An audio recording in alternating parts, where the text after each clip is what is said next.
আমরা মনে করি আলাপ আলোচনা মাধ্যমে শান্তিপূর্ণভাবে সমাধান করতে চাই। অশান্তি সৃষ্টি করা হলে সেটা শক্ত হাতে দমন করা হবে।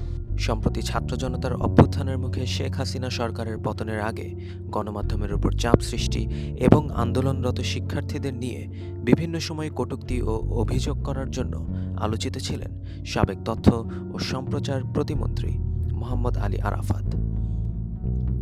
মঙ্গলবার আলী আরাফাতের আটক হওয়ার খবর ছড়িয়ে পড়লেও আইনশৃঙ্খলা রক্ষাকারী বাহিনীর কোনো দায়িত্বশীল কর্মকর্তা বিষয়টি নিশ্চিত করেননি।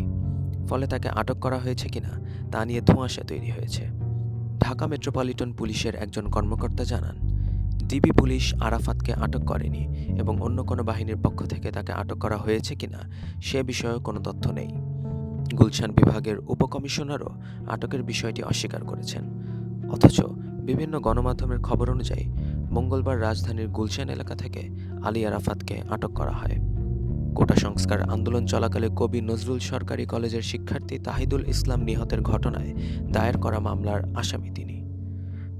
এই মামলায় সাবেক প্রধানমন্ত্রী শেখ হাসিনা সহ আরও ৪৬ জন আসামি। এছাড়া আরও কিছু মামলার সাথেও আলী আরাফাত জড়িত।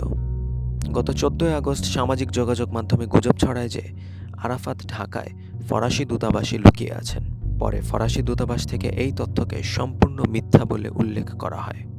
শেখ হাসিনা সরকারের পতনের পর ১২ আগস্ট আলী আরাফাত, তার স্ত্রী এবং তাদের মালিকানাধীন ব্যবসা প্রতিষ্ঠানের ব্যাংক হিসাবের লেনদেন স্থগিত করার নির্দেশ দেয় বাংলাদেশ ব্যাংকের আর্থিক গোয়েন্দা বিভাগ। এই নির্দেশনা সব ব্যাংক ও আর্থিক প্রতিষ্ঠানের কাছে পাঠানো হয়।